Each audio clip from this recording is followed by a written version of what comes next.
Audio. Birhoff Prey, Harlequin, personnage féministe. Une chronique de Camille Werna et Birhoff Prey, film de la réalisatrice Cathy Yan basé sur une histoire de décès comique en salle depuis le 5 février, se centre sur le personnage de Harlequin, joué par Margot Robbie. Harlequin est un personnage intéressant d'un point de vue féministe.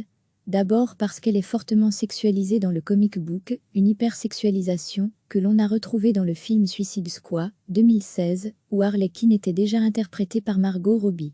Ensuite, Harlequin est la petite amie du jockey, son copain possède donc toutes les caractéristiques du psychopathe, elle est visiblement coincée dans une relation psychologiquement violente. Elle est également maltraitée physiquement par lui.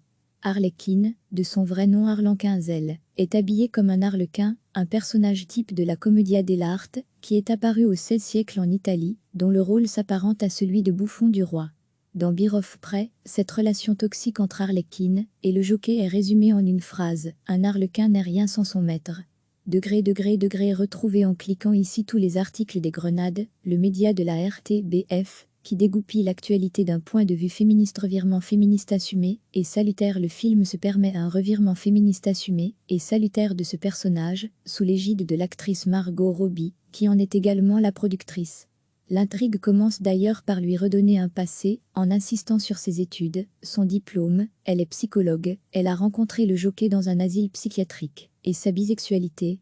Harlequin est quittée par le jockey, on la suit alors qu'elle gère cette rupture, et retrouve son indépendance.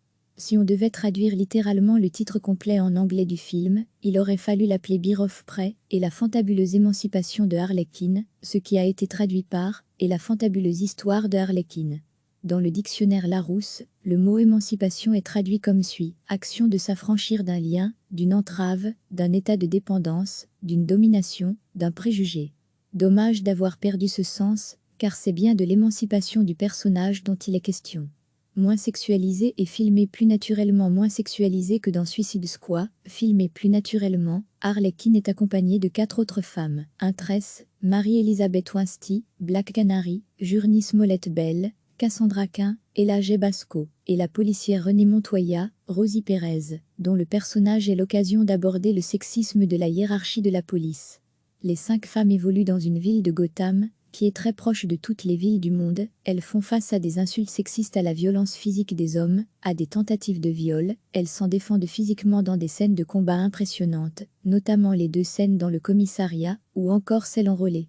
Car Harlequin pratique le relais derby, un sport féministe essentiellement pratiqué par des femmes. Ultra-violence castratrice. Les scènes de combat n'ont pas plu à des nombreux internautes masculins. Sur Internet, la plupart des critiques négatives sont écrites par des hommes. J'ai vu des réactions de mecs, outrés par l'ultra-violence castratrice du film, en dit-il autant, quand ce sont des mecs, qui s'ouvrent les intestins. Je ne crois pas, non.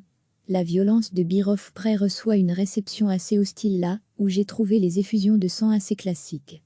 J'ai vu des hommes se plaindre que le film était misogyne, que ça réduisait le féminisme à donner des coups de pied dans les parties génitales, mais il y a clairement un double standard ici. On voit des films, genre John Wick, que je cite, car c'est le réalisateur des films, qui s'est occupé des scènes de combat de Birhoff Prey, être acclamé pour les limites des combats sans cesse repoussés, mais dès qu'une femme, Black Canary, en sauve une autre, Harlequin, d'un potentiel viol, ça crie au scandale. Et c'est réellement dommage parce que même si le film est cartoon, il dit des choses sur la catharsis, notre rapport à la violence et à la colère / frustration féminine, qui ne peuvent pas être résumées à ces misogynes, ou autres, réagit Océane Zerbini, créatrice du podcast The Le Mans Adaptation Club et critique ciné / série pour les chroniques de Cliffhanger, interrogée par les Grenades. Ce n'est à mon sens pas étonnant de voir autant de retours masculins négatifs. Bizarrement, ils ont tendance à être plus tatillons quand des films mettent des femmes en avant, comme si c'était des tests auxquels nous échouons systématiquement. En soi, j'ai quand même vu plus d'hommes que d'habitude apprécier cette proposition, là où ça avait été plus dur pour Wonder Woman et Captain Marvel, sans compter les autres films qui mettent des femmes en avant, comme Oz 108 par exemple. Ça me rappelle ce débat stupide lancé par le site Sens Critique sur le surnotage des films l'an dernier. On y retrouvait notamment un écart poussé dans la notation de Captain Marvel entre les 2 genres. Ils se sont demandé si les femmes surnotaient les films. On peut dire qu'au lieu de penser que les femmes surnotent, ce sont les hommes qui sous-notent, continue-t-elle. Pour recevoir les informations des grenades via notre newsletter, n'hésitez pas à vous inscrire ici du côté des spectatrices, le son de cloche semble différent. Je vois pas mal de femmes satisfaites de revoir Harlequin dans ses grandes heures, qui portent des tenues, qui ne la sexualisent pas, notamment. L'équipe des Beer of Press semble également appréciée, et ça me fait plaisir, précise Océane Zerbini. Le gros souci actuel de Hollywood, c'est de vouloir recréer des personnages au lieu d'en faire des nouveaux. Pour plonger dans le débat une femme en James Bond, cela n'a aucun intérêt pour moi au vu de la psyché du personnage, sexiste, raciste, réactionnaire. En revanche, créer un personnage, comme celui qui va être joué par l'actrice Lashana Lynch pour lui attribuer le matricule 007, voilà qui me semble plus intéressant. Même si elle porte le même matricule, je pense que la franchise ne copiera pas son caractère et ses aptitudes sur celles de Bond. Ce sera un personnage neuf, et c'est ça qui manque. Je trouve aussi qu'on est beaucoup trop sévère, avec les réalisatrices qui ont un poids terrifiant à porter en cas d'échec, qui ne sera pas le même que celui d'un homme, encore plus s'il s'agit d'un réalisateur blanc. Guy Ritchie par exemple, a quand même enchaîné la masse de flops absolus, mais ça n'a pas empêché Disney de lui filer Aladdin. Il y a à nouveau un double standard préoccupant. Et pourtant, 2020 sera la première année où une femme sera aux commandes d'un blockbuster live-action chez Disney, Mulan, conclut-elle. Beer of Prey est soutenu par sa bande son revigorante, Doja Cat, Asley, Saint, Juicy Foot, dont une version de T.I. World. Histoire d'enfoncer le clou.